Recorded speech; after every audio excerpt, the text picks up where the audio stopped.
নমস্কার বন্ধুরা, আশা রন্ধনশালায় আপনাদের স্বাগত। সবাই ভালো আছেন নিশ্চয়ই, আমিও ভালো আছি।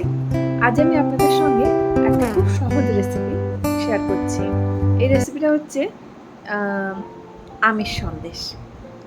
পাকা আমের সিজন চলে যাওয়ার আগে একবার বাড়ির সবাইকে এই সন্দেশটা বানিয়ে খাওয়ান, দেখুন সবাই মনে রাখবে। কেননা এই সন্দেশটা বানাতে যতটা কম সময় সহজে করা যায়, ঠিক ততটাই খেতে খুব সুস্বাদু হয়।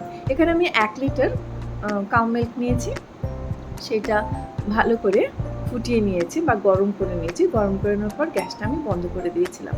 তারপর আমি এখানে 3 চামচ মতো ভিনিগার নিয়েছি।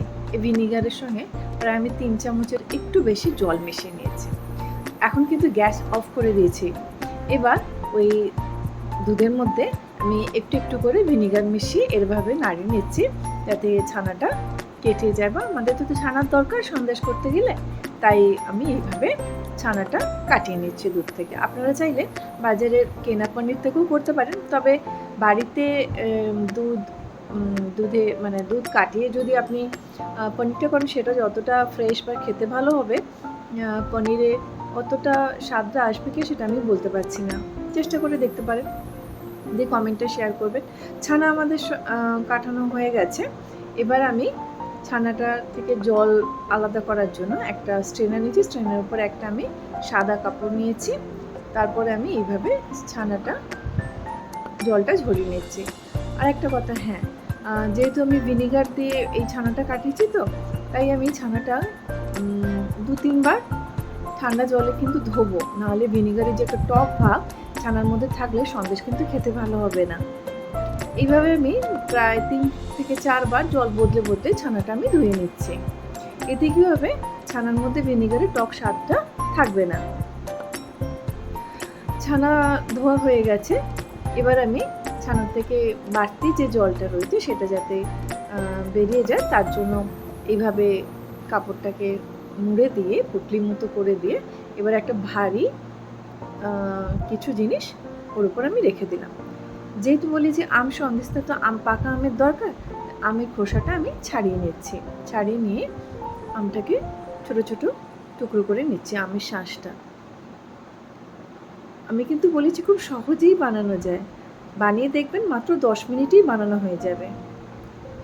এভাবে আমের শাঁসটা আমি ছোটো ছোটো টুকরো করে কেটে নিচ্ছি, দিয়ে মিক্সার গ্রাইন্ডারের যে ছোটো জারটায়, তাতে আমি এটাকে একটা পেস্ট বানিয়ে নিচ্ছি।